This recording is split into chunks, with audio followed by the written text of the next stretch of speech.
بسم الله الرحمن الرحيم اللهم صل وسلم وبارك وأكرم وأنعم على سيدنا وحبيبنا ونبينا محمد وعلى آله وصحبه وسلم تسليما عدد ما احتى بعلمك وخط به قلمك وأحصاه كتابك وارض اللهم عن ساداتنا أبي بكر وعمر وعثمان وعلي وعن الصحابة أجمعين وعن التابعين وتابعهم بإحسان إلى يوم الدين. Amma ba'd, assalamu alaikum wa rahmatullahi wa barakatuh à toutes et tous et bienvenue sur la page Facebook Mohammed pour celles et ceux qui sont en direct et en replay pour celles, pour celles et ceux qui sont sur la chaîne YouTube Oustad Marwan. Nous sommes déjà au 39e épisode de notre série sur le prophète alayhi salatu salam, un peu plus du coup de 39 heures, beaucoup plus même je crois que 39 heures, où nous sommes en train d'évoquer la vie de notre bien-aimé alayhi salatu salam. Durant l'ensemble de ces épisodes, nous avons pu voir dès le début qui est Mohammed alayhi salatu salam, quelle est sa généalogie, pourquoi apprendre la sira également. Nous avons vu et nous avons cheminé tout au long de différents épisodes sur sa vie à Mecca avant d'arriver, depuis quelques semaines maintenant, dans les épisodes concernant la vie du prophète à Médine. Et ce qui nous anime depuis les premiers épisodes de cette saison 2 à Médine, c'est le voyage du prophète alayhi salatu salam pour arriver sur place, dans la ville sainte de Médine. Nous avons donc parlé de l'Hégire, comment a-t-il préparé cela en tirant des enseignements, parce que c'est l'objectif, c'est le but, constamment et à chaque fois, c'est devenu même une tradition pour nous ici. À chaque épisode, le but est de tirer des enseignements et des moralités.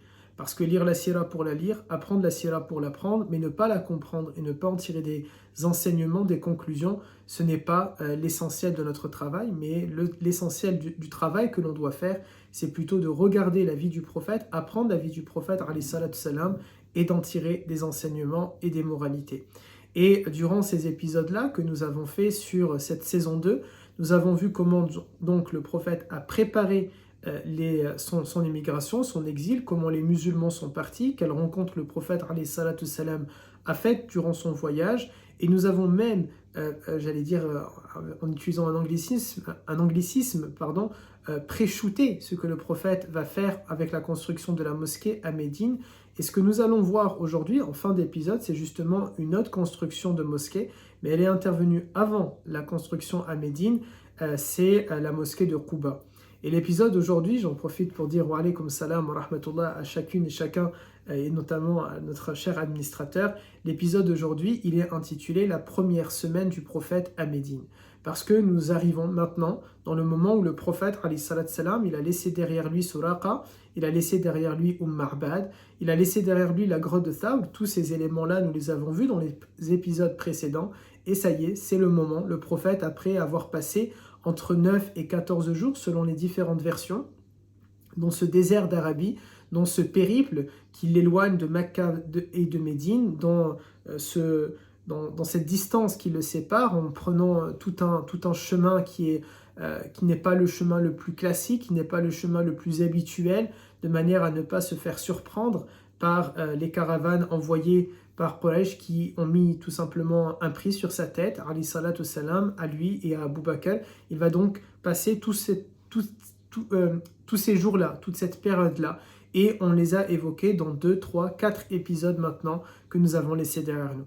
Nous sommes donc au moment, enfin, finally, où le prophète alayhi salatu salam arrive à Médine. C'est donc l'objet de notre épisode aujourd'hui, la première semaine du prophète alayhi salatu salam, tout simplement dans Médine. Alors, on va commencer avec le Day One, avec le premier jour. Le premier jour, nous dit Ibn Ishaq, il y a une petite divergence concernant ce jour-là, mais j'ai choisi de prendre l'avis de Ibn Ishaq parce qu'il m'arrange, il commence un lundi. Et du coup, c'est un peu plus simple pour parler de première semaine. Il peut y avoir d'autres, bien sûr, d'autres avis là-dessus. Ibn Ishaq nous dit, rahimahullah, que le prophète, alayhi salatu salam, arrive à Quba, et non pas à Médine. Mais pourquoi je parle quand même de la première semaine de Médine? Parce que Quba fait partie de la périphérie de Médine. Pour celles et ceux qui vivent dans une grande métropole comme ici à Montpellier, nous avons la ville, Montpellier, et puis nous avons toutes les communes autour de Montpellier, je crois, c'est de mémoire, mais pour quelqu'un de Chauvin, c'est bizarre de ne pas le savoir, à peu près 26 communes qui appartiennent à la métropole montpelliéraine. Vous avez Juvignac, vous avez Saint-Georges-d'Orc, vous avez Pignan, Fabrègues. Je suis en train de vous vendre tout simplement le tourisme. Je fais partie de l'office du tourisme, on dirait, de ma métropole. Peut-être celles et ceux qui vivent dans d'autres métropoles, dans une agglomération, dans une intercommunalité, eh bien vous avez ainsi la big ville. Vous avez cette ville-là, et puis vous avez tout autour des villes qui vont être rattachées à cette commune-là. Eh bien, Quba est une ville qui est rattachée à la ville de Médine, et donc c'est pour ça qu'on peut parler aisément et facilement et de manière légitime de la première semaine du prophète à Médine. Mais dans la périphérie de Médine, aux abords de Médine, le prophète va arriver un lundi dans la ville de Quba. Lorsqu'il arrive à Quba, il va s'installer chez un des compagnons de cette ville-là, qu'on appelle du coup les Ansar également. Souvenez-vous, nous avions déjà évoqué les musulmans de Makkah sont appelés les Muhajiroun et les musulmans de Médine sont appelés les Ansar.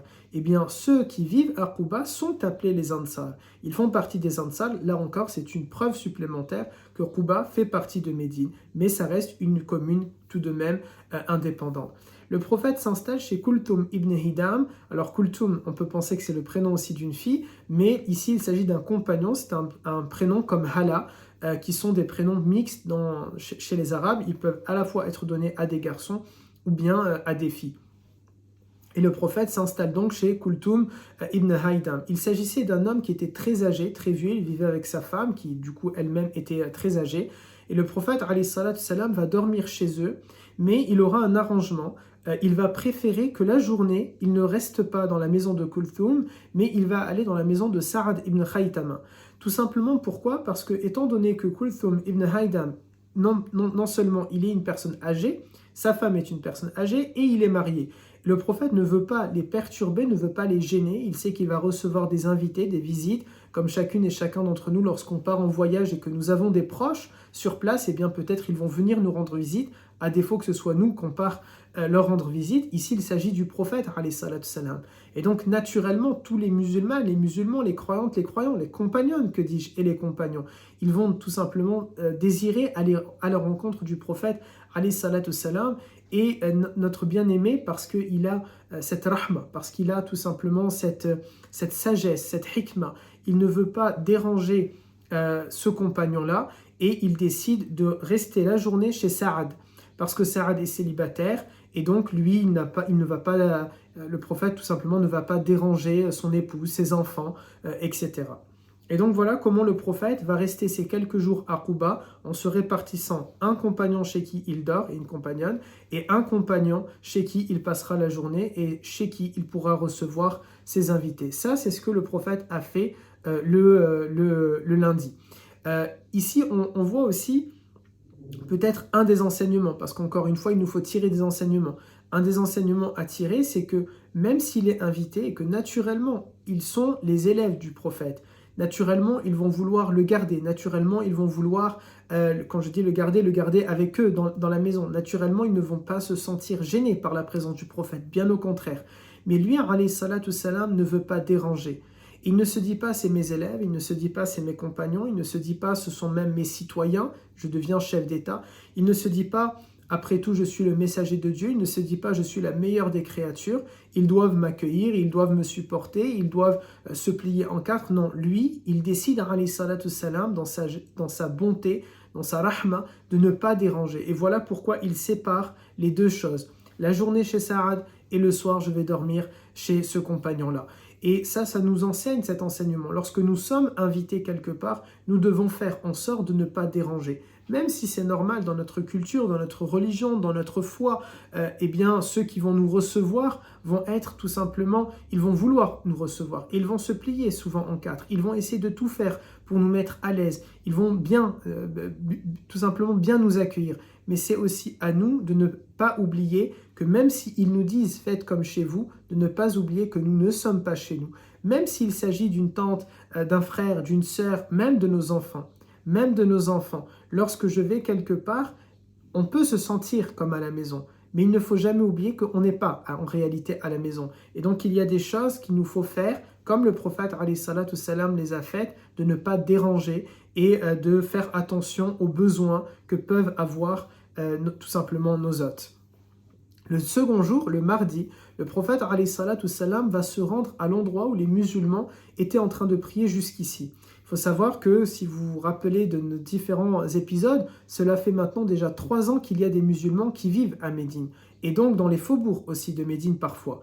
Et pendant ces 3 années-là, pendant ces 2 années précédentes, l'année précédente, les mois, les semaines avant, les musulmans assuraient leurs adorations. Ce n'est pas parce qu'il n'y avait pas le prophète alayhi salatu salam avec eux qu'ils ne priaient pas, qu'ils ne jeûnaient pas, qu'ils ne faisaient pas zakat, qu'ils ne faisaient pas sadaqa, qu'ils n'apprenaient pas leur religion, qu'ils n'étaient pas en train de lire le Coran, qu'ils ne faisaient pas qiyam al-layl. Ils étaient en train de vivre leur spiritualité, même en l'absence du prophète. En quelque sorte, ils nous ont montré la voie, nous, musulmans, qui aujourd'hui devons vivre cette religion-là sans la présence de son numéro 1, sans la présence du prophète, alayhi salatu salam, sans la présence de celui que Dieu a choisi pour nous l'enseigner.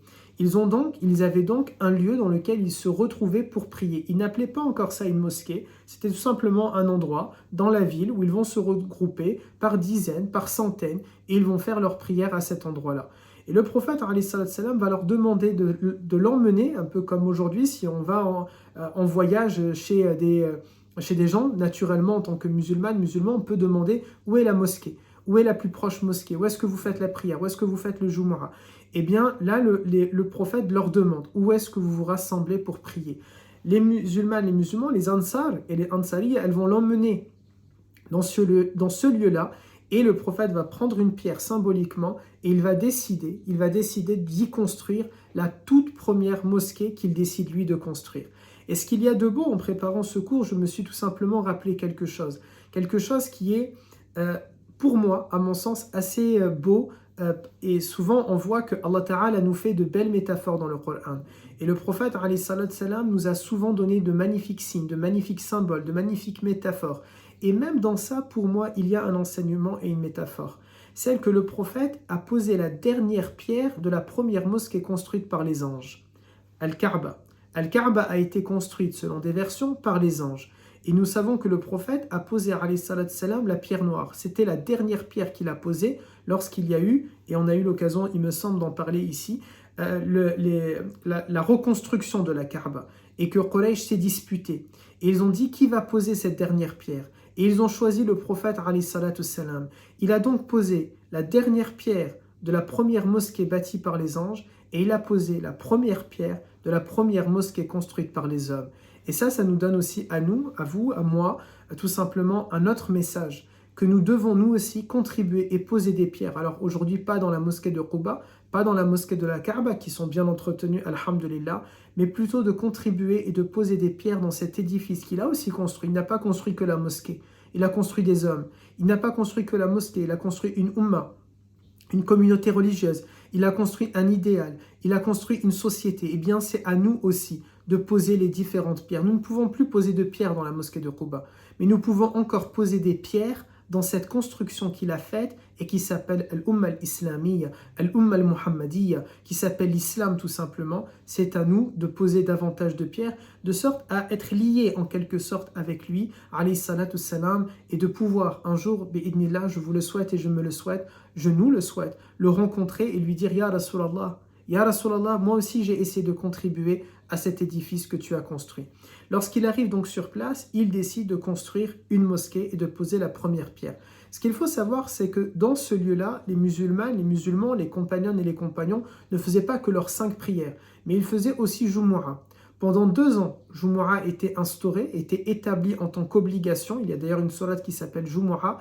Mais le prophète, alayhi salatu salam, et les muhajiroun, eux, n'avaient toujours pas accompli un seul Jumu'ah. Parce que lorsqu'ils vivaient à Mecca, tout simplement, ce n'était pas possible. Souvenez-vous, nous avons dit la simple récitation du Coran à voix haute était prohibée, était interdite. Les compagnons et les compagnons qui vivaient à Mecca étaient assassinés, torturés, enchaînés.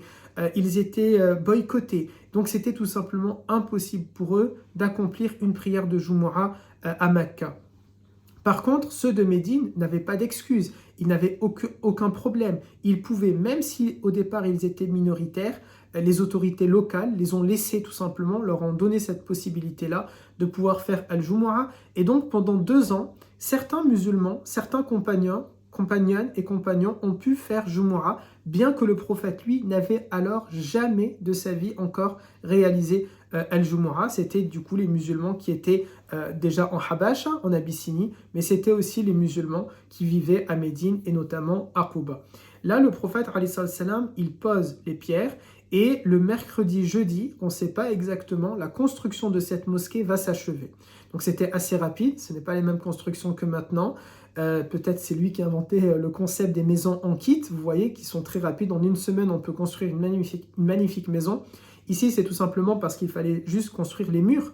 Il n'y a pas de toit, c'est très rapide, on construit les murs, on met quelques feuillages au cas où, pour le soleil ou pour d'autres raisons, et puis la mosquée est faite. Et puis on ne parle pas ici d'une mosquée qui fait 10 000 m² ou 5 000 m², on parle de quelque chose qui était assez modeste, mais qui a cette capacité d'accueillir toute la communauté. Parce qu'à l'inverse de nos mosquées aujourd'hui, même si elles sont immenses et grandes, et j'ai eu l'occasion d'en visiter dans plusieurs villes, on se rend compte que c'est vrai, elles sont belles, elles sont grandes, elles sont immenses, on les appelle même des mosquées cathédrales, mais dans les faits et en réalité, quand on les construit, on part de ce principe-là, avec cette conscience-là, on ne va pas la construire pour qu'elle accueille toute la communauté. Parce que le fait est que, et j'ai regardé quelques statistiques, je ne sais pas qu'est-ce qu'ils valent, qu'est-ce qu'ils vaut, est-ce que c'est réel ou pas, mais on peut estimer approximativement qu'au moins les 3/4 de notre communauté, malheureusement, ne prient pas. Et même dans la construction de ces big mosquées, elles sont en réalité toutes petites à l'échelle de la communauté musulmane dans la ville. Je prends l'exemple de ma ville, où on parle à peu près de 50 000 musulmans, peut-être, dans la ville de Montpellier. La plus grande des mosquées a une capacité, je crois, de 2000 personnes. 2000 personnes. Peut-être toutes les mosquées rassemblées, c'est sûr, on n'arrive pas à 50 000. Parce que je pense qu'on a tout simplement conscience, lors de la construction, que toute la communauté ne viendra jamais prier. Toute la communauté ne prie pas. Il y a des gens dans notre communauté qui ne prient pas, et donc ça ne sert à rien de construire. Par contre, le prophète, alayhi salam, il ne part pas de ce principe-là. Il construit une mosquée qui est capable d'accueillir toute la communauté. Parce qu'il a affaire à une communauté, les compagnonnes et les compagnons, qui eux font la prière, qui eux pratiquent la prière, et les prières de nuit, et le khutbah de Jumu'ah, etc., etc. Et ça, c'est aussi un deuxième enseignement que nous pouvons tirer lorsque nous lisons. Et c'est là l'importance. Vous voyez, si on part de ce principe, si on lit simplement et qu'on voit le prophète, masha'Allah, il a construit la première mosquée, c'était à Quba, c'est beau, et hop, on avance et on arrive à vendredi, samedi, dimanche, et puis on arrive à la mort du prophète, alayhi salam. Sans en tirer des enseignements, on passe à côté de l'essentiel. Dieu nous dit, laqad kana fi rasulillahi uswatun hasana. Il y a dans la vie du prophète le plus bel des exemples. Et s'il y a le plus bel des exemples dans la vie du prophète, ça veut dire qu'à un moment donné, il nous faut s'asseoir, réfléchir et méditer. Ok, pourquoi a-t-il fait cela? Quelle est la illa, la raison d'être? Que s'est-il passé? Comment moi je peux vivre avec? C'est cela la sunna. C'est cela de pratiquer la sunna. Ce n'est pas que de faire et reproduire un geste, manger avec tel doigt ou tel doigt. Ce n'est pas simplement la sunna, ce n'est pas simplement de se contenter de marcher de telle manière, de dormir de telle façon, de sortir avec le pied droit ou rentrer avec le pied gauche. C'est aussi de regarder comment a-t-il construit cette mosquée-là, qu'est-ce qu'il a cherché à faire, quels étaient les buts, et on a eu l'occasion d'en parler lors de la construction de la mosquée, c'était l'un de nos épisodes précédents, et là on est avec une autre mosquée, la toute première en réalité, qu'on aurait pu faire chronologiquement en premier, la mosquée de Quba. Autre chose, le prophète, alayhi salam, toujours le mercredi, jeudi, c'est aussi ce jour-là que Ali ibn Abi Talib va revenir de Mecca. On aura l'occasion de le dire dans plusieurs épisodes peut-être, de revenir sur le fait que Ali est resté derrière. Lorsque le prophète sort avec Abu Bakr, nous avions évoqué ces passages-là, Ali est resté dans la maison du prophète, alayhi salatu salam.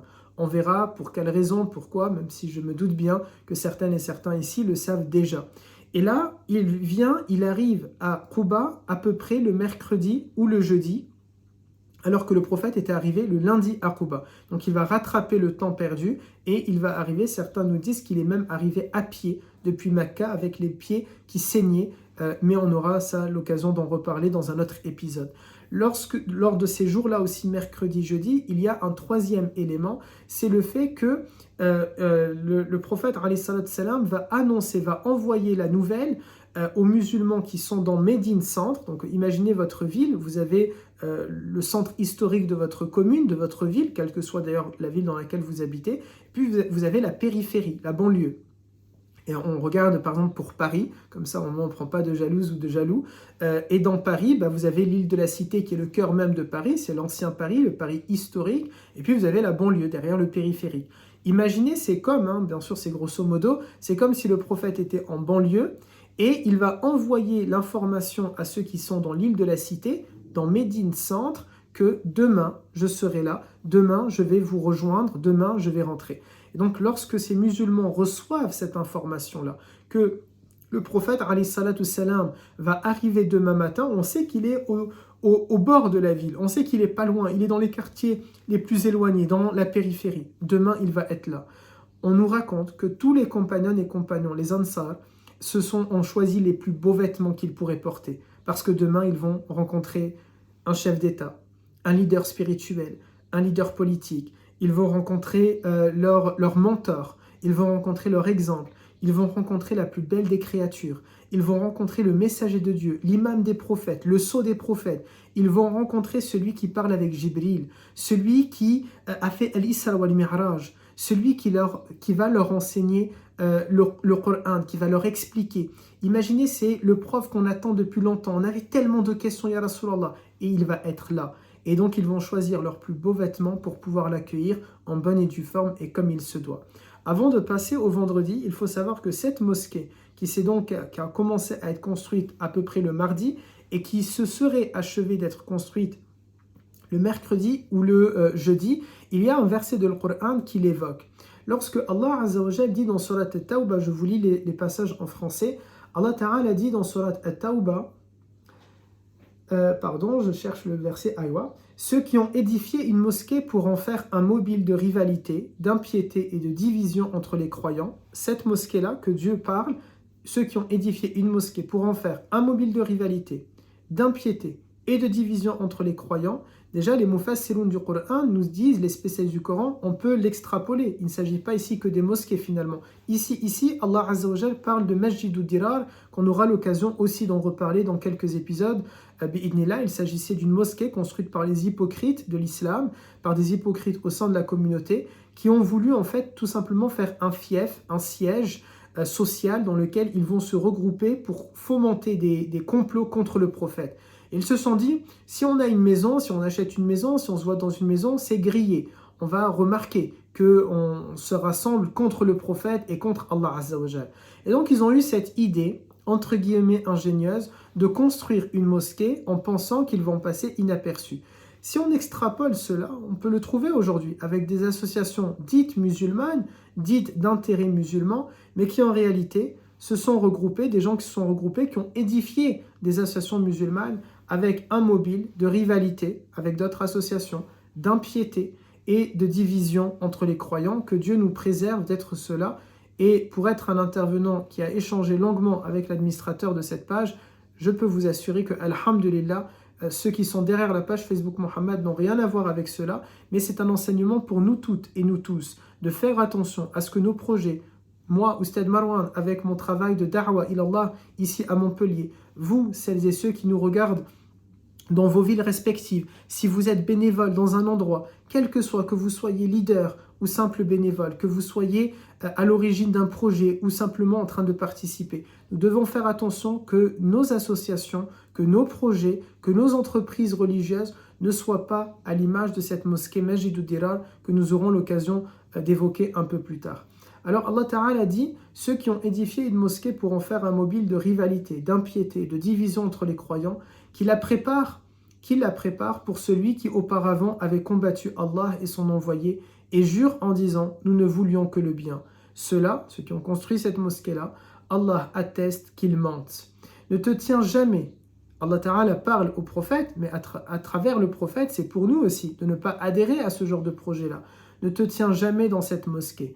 Car une mosquée fondée dès le premier jour sur la piété est plus digne que tu t'y tiennes debout pour y prier. On y trouve des gens qui aiment bien se purifier et Allah aime ceux qui se purifient. Ici, Allah Ta'ala met en opposition une mosquée Masjidud Dirar que nous aurons l'occasion de reparler avec une mosquée qui est fondée dès le premier jour sur la taqwa, sur la piété vis-à-vis d'Allah Azza wa Jal. Les spécialistes de l'islam nous disent que ici, Allah Ta'ala parle de cette mosquée que nous sommes en train d'évoquer. Masjid Quba, mais aussi la mosquée du prophète alayhi salatu salam. Il s'agit en réalité donc des deux mosquées, la mosquée de Quba et la mosquée du prophète. Dans un premier temps, nous disent les spécialistes, Allah Ta'ala n'évoquait que Masjid Quba. Il ne s'agissait que de cela. Mais, bien sûr, dès le moment que le prophète construit la mosquée de Médine, il est logique qu'on parle aussi de la mosquée du prophète à l'intérieur. Bien que Masjid Diral, il vient en troisième position. On a d'abord la mosquée de Quba qui sera construite. Quelques jours après, quelques heures, j'ai envie de dire après, c'est la mosquée du prophète alayhi salatu salam. Beaucoup plus tard, il y a Masjid Diral qui sera construit et donc la révélation de ce verset.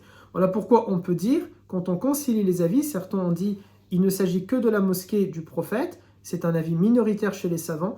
D'autres ont dit il ne s'agit que de la mosquée de Quba, c'est un avis fort. Mais ceux qui ont fait cette conciliation ont dit il s'agit en réalité des deux mosquées, la mosquée de Quba et la mosquée du prophète alayhi salatu salam.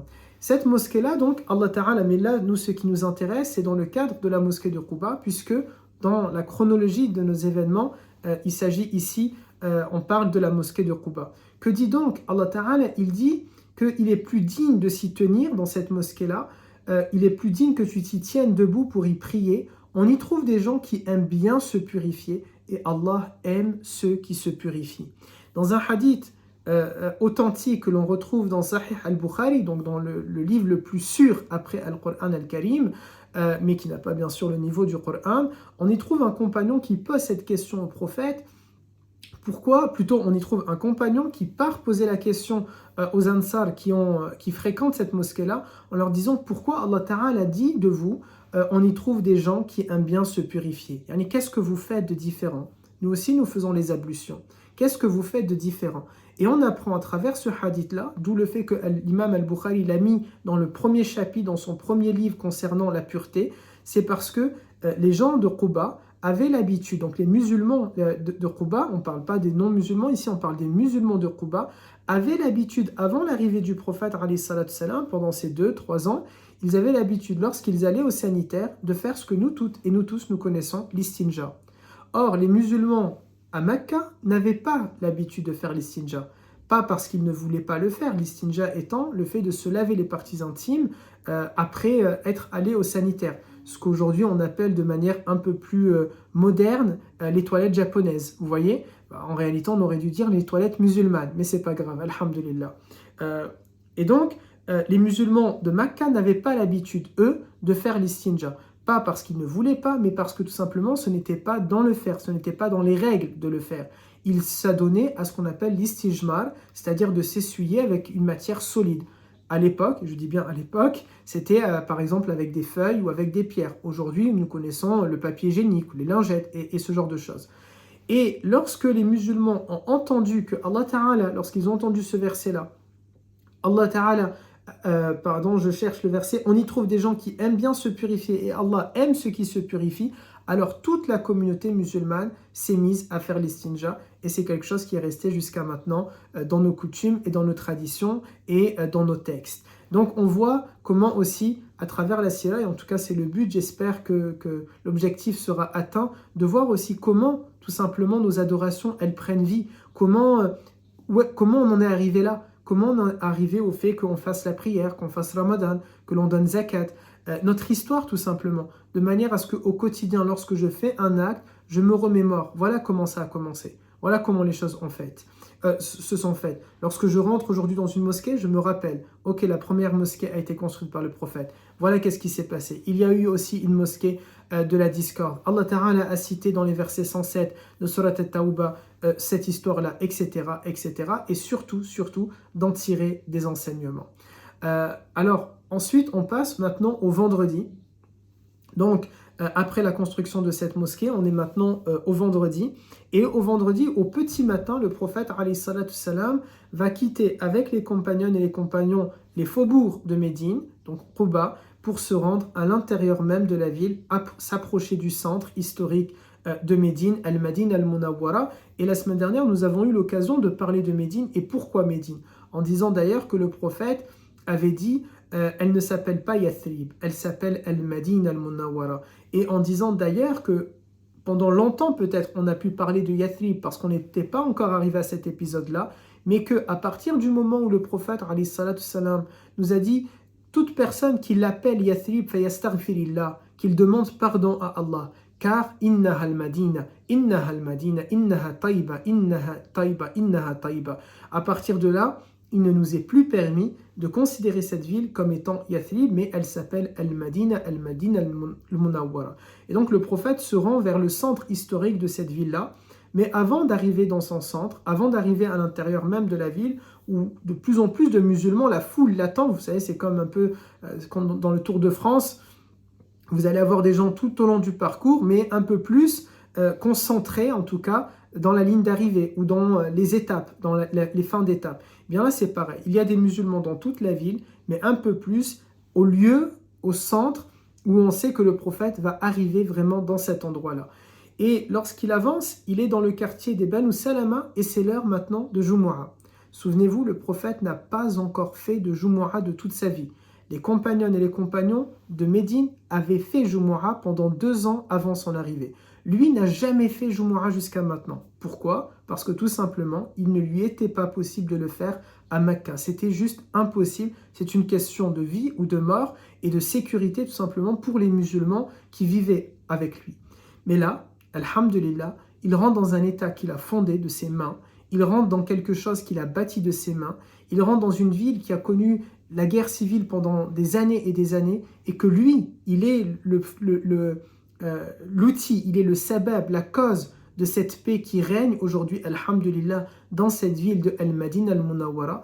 Il rentre dans cette ville qu'il a renommée justement, qu'il y a enlevé son nom qui n'était pas joli, qui signifiait quelque chose de critiquable, que l'on va critiquer. Yathrib, ça venait de quelque chose qui n'était pas beau. Et lui donne le ville de Al-Madina, the city, the best city, la ville dans laquelle il faut absolument y être. Eh bien, il y est. Et maintenant, c'est l'heure de Jumu'ah. Et alhamdulillah, il va pouvoir accomplir son tout premier Jumu'ah. Son tout premier Jumu'ah, le prophète alayhi salatu salam va pouvoir le faire. Alors concernant ce tout premier Jumu'ah que nous allons voir ensemble, les passages que l'on a à ce sujet-là ne sont pas 100% authentiques, mais ils ne sont pas en tout cas forgés.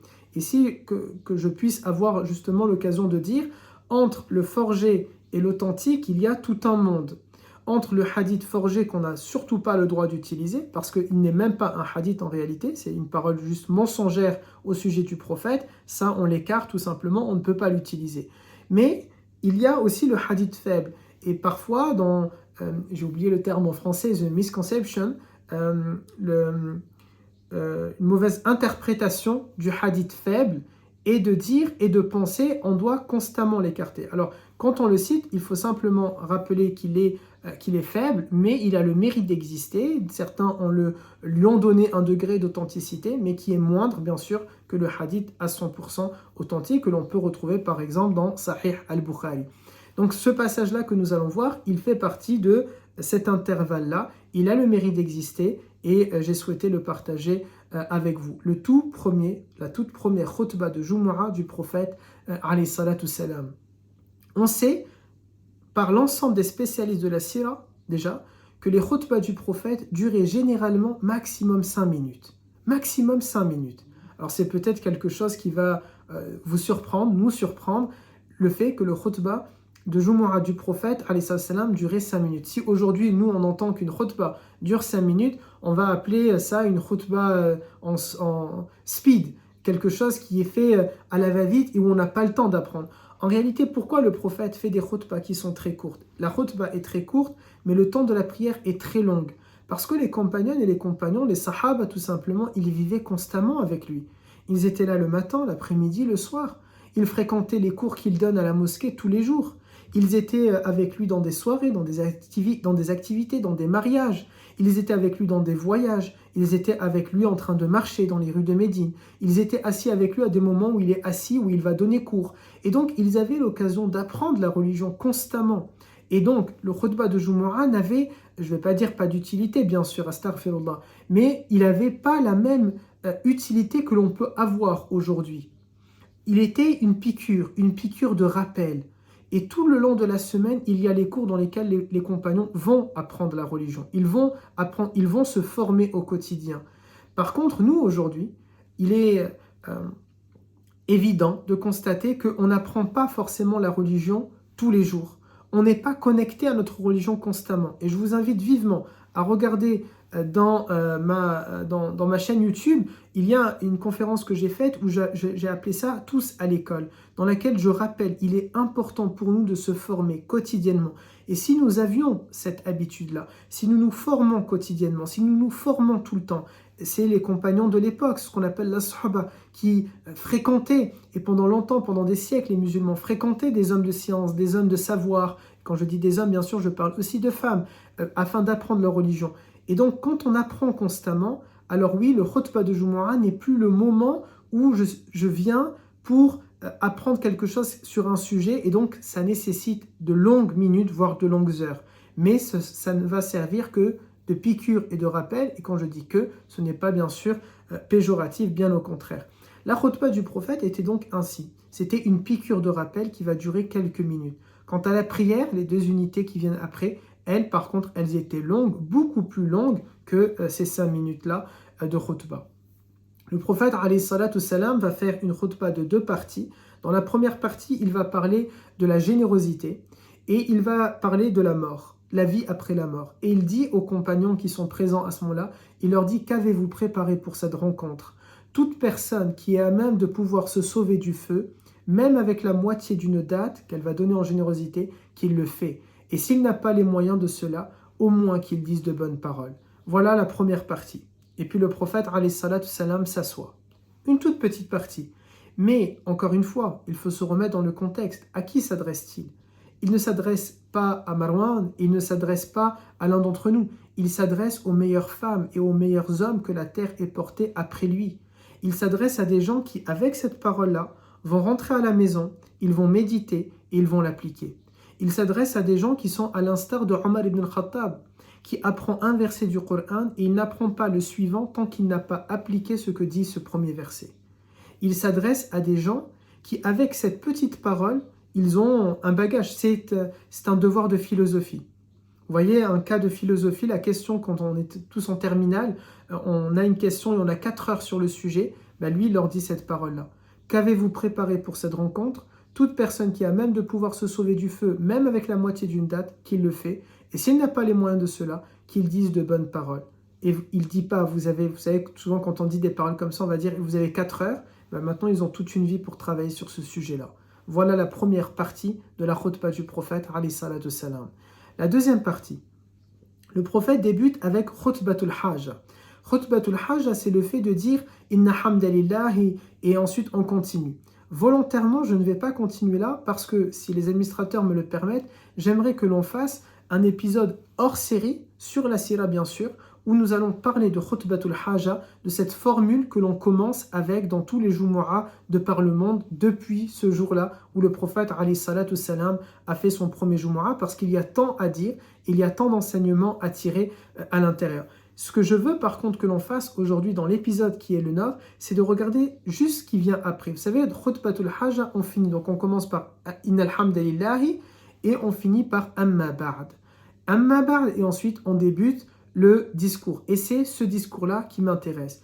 Dans la deuxième partie du khutbah de Jumu'ah du prophète, dans la deuxième partie du premier khutbah de Jumu'ah du prophète, alayhi salatu salam, le prophète nous dit, et je veux le partager avec vous, il dit « Celui qui a réussi, c'est celui que Dieu lui a embelli son cœur.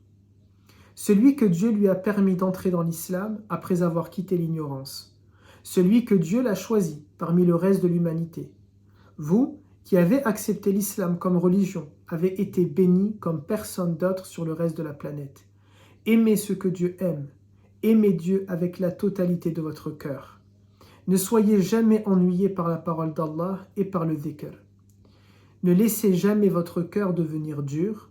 Dieu choisit ce qu'il veut et ce qu'il bénit, et il a choisi et béni cela, le Coran et le dhikr, pour être les meilleures actions. Adorez Allah et ne lui donnez aucun associé. Ayez de la piété comme il vous a demandé d'en avoir, et soyez sincères dans tout ce que vous faites vis-à-vis de Dieu. Habibullahi bi ruhillahi bainakum. Aimez Dieu par l'âme de Dieu qu'il y a entre vous. Souvenez-vous qu'Allah déteste quand les promesses ne sont pas tenues. Wassalamu alaikum. Le prophète, alayhi salatu salam, et on va revenir sur chacune de ces paroles-là. Il nous dit donc, il dit aux compagnons, et à travers eux à nous, parce que ce message-là est censé perdurer, il dit, celui qui a réussi, celui qui a réussi, c'est celui que Dieu lui a embelli son cœur. Et ici, j'aimerais que l'on rappelle quelque chose. Souvent, chez nous, les Arabes en tout cas, on va dire cette parole, ou chez nous les Maghrébins, ou chez nous, etc., on va dire Ihdi Allah, que Dieu le guide. Ihdik Allah, Allah yahdi. On dit cette parole, c'est-à-dire que Dieu le guide. Je n'aime pas du tout cette parole. En réalité, je n'aime pas parce que ce n'est pas une parole que l'on fait en tant qu'invocation, bien souvent.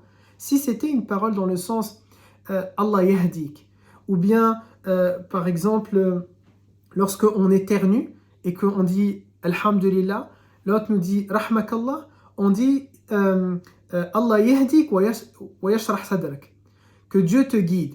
Cette parole-là, c'est pour moi une vraie invocation. On le dit de manière sincère souvent à la personne.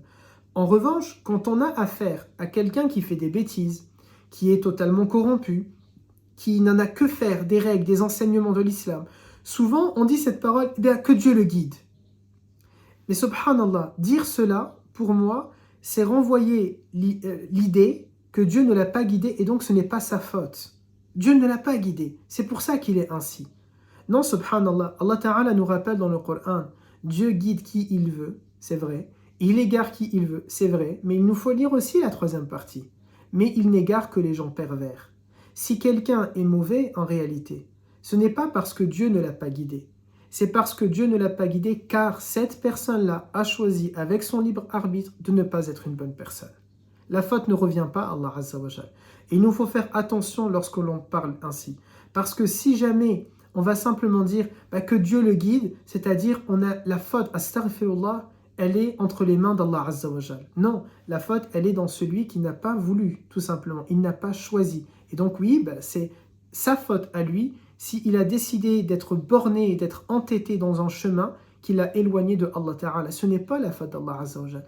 C'est pour ça que je préfère la formule, quand c'est dans ce cas de figure-là, souvent quand je l'entends, que j'entends quelqu'un qui dit que Dieu le guide, je dis souvent Amin, mais que lui, il accepte la guider. Car Allah Ta'ala parfois l'a guidé, mais lui, il a refusé la guider. Il y a une main qui est tendue, mais il a refusé cette main-là. Allah Ta'ala n'allait pas descendre et se manifester, il n'allait pas lui envoyer Jibril alayhi salam. Allah Ta'ala l'a guidé en réalité, en lui donnant une mère, un père, un enseignant, un savant, des voisins, des gens de sa famille, des proches, des amis qui lui ont fait le rappel et la morale constamment et qui lui ont dit ne fais pas cela. C'est une guidée. La guidée, elle était déjà là. Attention à ne pas, s'il vous plaît, parce que j'ai peur pour la jeunesse musulmane qui va grandir. C'est peut-être le fait que je suis au contact d'une jeunesse musulmane, que je suis au contact de cette jeunesse musulmane ici à Montpellier, que j'essaye avec ma petite échelle de former, et je me rends compte parfois de petits qui me disent « mais c'est pas sa faute, c'est Dieu qui l'a pas guidé ». Et comment on va faire ensuite? Ou bien ils peuvent vous dire, vos enfants demain, si je fais ça, c'est pas ma faute, c'est la faute astaghfirullah de Dieu. Le bémol, c'est que eux ne diront pas astaghfirullah, parce qu'ils croiront dans cette réalité-là, parce qu'ils auront entendu constamment que quelqu'un qui fait des bêtises, ce n'est pas sa faute. C'est tout simplement parce que Dieu ne l'a pas guidé. Ensuite, le prophète alayhi salatu salam nous dit, celui que Dieu lui a permis, donc qui est la personne qui a réussi? Il dit, c'est celui que Dieu lui a permis d'entrer dans l'islam après avoir quitté l'ignorance. Ici, qu'il n'y ait pas, une mauvaise compréhension de ce passage-là. Il ne s'agit pas que des convertis. Certes, le prophète s'adresse à un parterre de convertis, parce qu'on oublie souvent que tous les compagnons sont convertis quasiment. Peut-être 95% d'entre eux sont convertis. Mais quand il dit ça, il s'adresse aussi à nous, parce que nous avons tous, à un moment donné, quitté l'étape de l'ignorance. Nous ne savions pas et nous savons maintenant. On n'adorait pas un jour et on s'est mis à adorer, alhamdulillah. On a fait des erreurs et on essaye de les corriger. Donc, lorsque le prophète dit celui qui a réussi, c'est celui que Dieu lui a permis d'entrer dans l'islam après avoir quitté l'ignorance, il s'adresse à vous et moi. Nous avons quitté un jour le stade de l'ignorance. Nous ne sommes pas convertis au sens technique que l'on connaît, il n'a d'ailleurs pas utilisé ce terme-là, mais nous sommes celles et ceux qui avons quitté la jahiliya, qui avons quitté tout simplement l'étape de l'ignorance. Nous sommes toutes et tous, nous avons quitté un chemin. Là où, et je vois une sœur qui nous dit qu'elle est convertie, là où il y a la beauté pour celles et ceux qui ont embrassé l'islam un jour et qui n'ont pas grandi avec une éducation religieuse, et bien tout simplement, avec en tout cas une éducation musulmane, celles et ceux qui ne sont pas nés avec une éducation musulmane, ils ont au moins, alhamdulillah pour eux, ce beau privilège, ce beau cadeau d'Allah Ta'ala qui leur efface l'ardoise. Quant à nous, celles et ceux qui avons grandi avec une éducation musulmane, avec un foyer dit, en tout cas musulman, qui se prétend ou qui s'affirme ou qui se considère légitimement musulman, nous n'avons pas d'ardoise qui est effacée. Mais toutes et tous, que ce soit nos sœurs et nos frères qui ont embrassé l'islam avec le temps, ou vous et moi qui avons grandi dans ces foyers-là, toutes et tous, nous sommes pareils. Nous avons un jour quitté le stade de l'ignorance et j'espère qu'aujourd'hui, alhamdulillah, nous serons et nous sommes et qu'Allah Ta'ala nous considère comme étant dans la guidée et dans la vérité. Le prophète dit, celui que Dieu l'a choisi parmi le reste de l'humanité. Car indeed, Allah Ta'ala nous a choisis parmi le reste de l'humanité. Nous ne disons pas nous sommes les meilleurs au monde, mais Allah Ta'ala nous a choisis parmi le reste de l'humanité pour des raisons. Et c'est là encore ce devoir maison que le prophète leur donne. Il leur dit ça, ils ne partent pas avec ce takabbir, avec cet orgueil, cette prétention, nous sommes the best one, nous sommes les meilleurs au monde. Je ne crois pas d'ailleurs qu'il y ait une seule parole d'un compagnon qui ait dit « je suis le meilleur ». Je n'ai jamais entendu ça, je n'ai jamais lu ça. Et pourtant le prophète leur dit « vous êtes promis au paradis ». Allah Ta'ala dit radiyallahu anhum, Dieu est satisfait d'eux. Et ils sont tous promis au paradis. Mais pourtant, ils n'ont jamais dit « nous sommes les meilleurs ». Je suis le meilleur. Nous faisons partie des meilleurs. Ils n'ont même pas dit « nous faisons partie des meilleurs ». Le prophète a dit qu'ils font partie des meilleurs. Alayhi salatu salam. Ils ne vont pas faire mentir le prophète, mais eux ne se considèrent pas comme étant les meilleurs. Et vous et moi, nous devons le vivre de la même manière. Certes, Allah Ta'ala nous a choisis pour être une communauté, qu'il a choisi pour être témoin pour les gens. C'est ce sens-là, celui que Dieu l'a choisi parmi le reste de l'humanité. Dieu nous a choisis pour être des témoins pour les gens.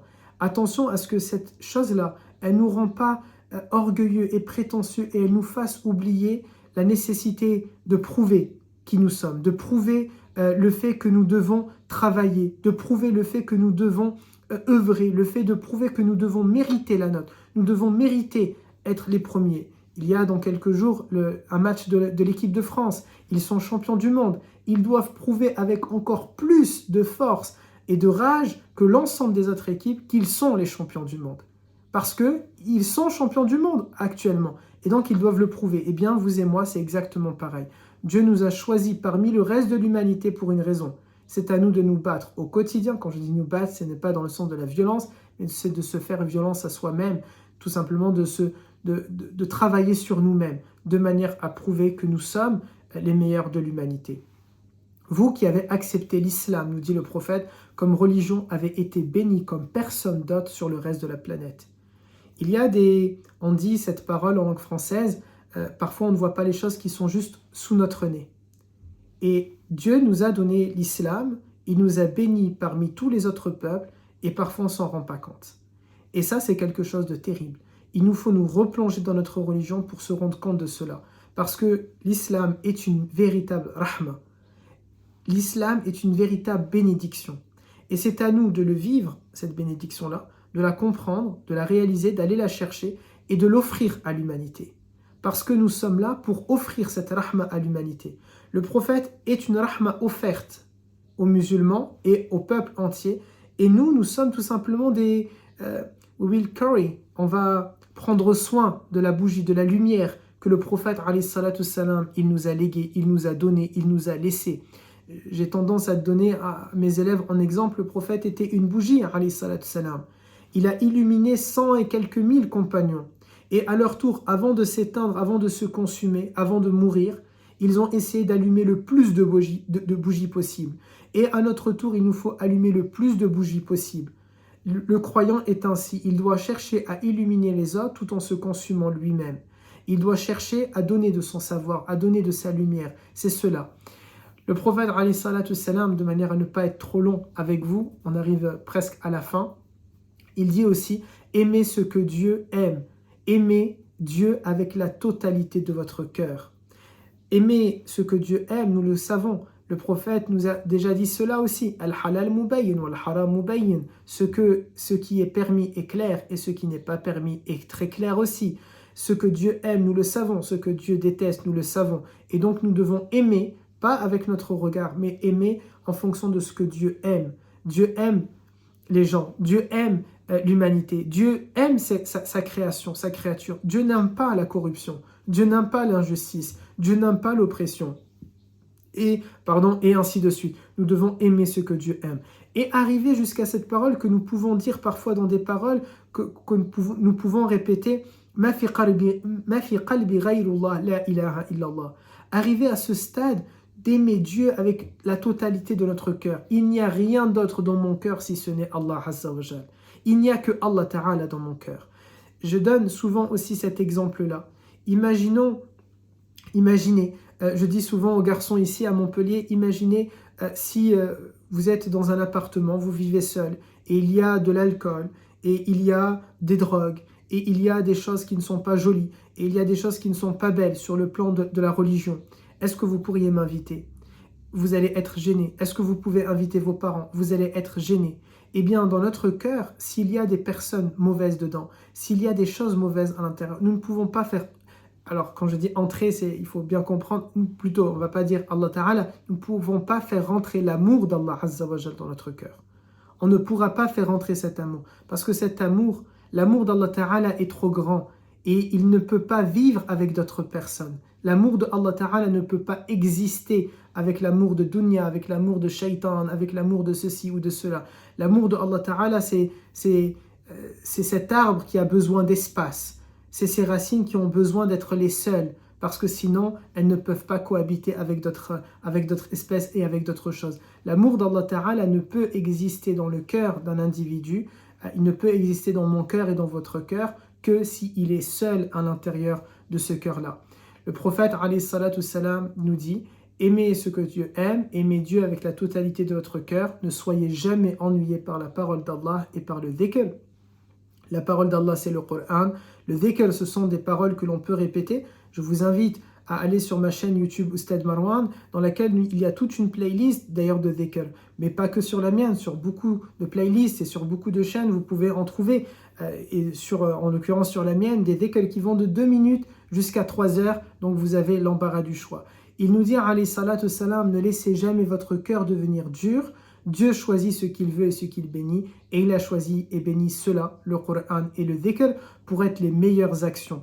Regardez entre les deux choses, il annonce la couleur, le Coran et le dhikr, puis il dit ne soyez jamais durs, et puis ensuite il reparle du Coran et du dhikr, comme pour nous dire, si l'on veut ne pas avoir un cœur qui est dur, si on ne veut pas avoir un cœur qui ne correspond pas aux critères, au cahier des charges, que le prophète et Allah Ta'ala nous ont demandé, eh bien, plutôt que Allah Ta'ala et le prophète nous ont demandé, alayhi salatu salam, alors il nous faut être attaché au Coran, alors il nous faut être attaché au dhikr.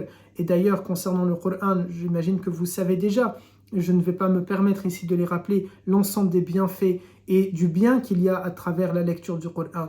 Et permettez-moi, même si je pense que vous le savez déjà, à travers le dhikr, Dieu nous dit dans le Coran, « Afala bi dhikrillahi tatma'innal qulub » N'est-ce pas par le rappel de Dieu, n'est-ce pas par le dhikr d'Allah que les cœurs se relaxent, que les cœurs s'apaisent et se détendent. Enfin aussi, le prophète nous dit « Adorez Dieu et ne lui donnez aucun associé ». L'adoration est très claire. Nous savons ce que nous devons faire. Nous savons ce que nous devons faire et ce que nous ne devons pas faire. Nous connaissons aussi c'est quoi la question de l'association à Allah Ta'ala. Ayez de la piété comme il vous a demandé d'en avoir et soyez sincères dans tout ce que vous faites vis-à-vis de Dieu. C'est parmi les petites sourates que l'on apprend très facilement. Qul huwa Allahu ahad, Allahu samad. Surat al-Ikhlas, surat de la sincérité. Eh bien, Allah Ta'ala nous demande justement d'avoir de la sincérité dans tout ce que nous faisons, dans tout ce que nous réalisons dans la religion vis-à-vis de lui. Habibullahi bi ruhillahi bainakum. Aimez Dieu avec cet amour, avec cette âme, avec l'âme de Dieu qu'il y a entre vous. Pour le dire d'une autre manière et d'une autre façon, il faut s'aimer les uns les autres parce que nous sommes tous connectés à Allah Ta'ala. Il y a un lien entre nous. Nous avons tous le même Créateur. Nous avons tous le même Seigneur. croyantes ou non croyantes. Nous sommes tous rattachés à Allah Azza wa Jal.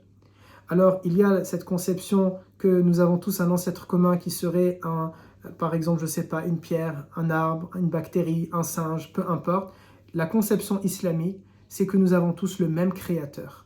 Nous avons tous le même Seigneur, croyantes ou non croyants, femmes et hommes, grands et petits, gens du passé comme gens du futur, comme personne ici sur cette planète. Hatta même, pourquoi pas, celles et ceux qui vivent dans une autre planète. Nous avons tous le même Seigneur, Allah Azza wa Jal. Et puisque nous avons tous le même Créateur, il n'est pas possible que l'on va se détester, se haïr.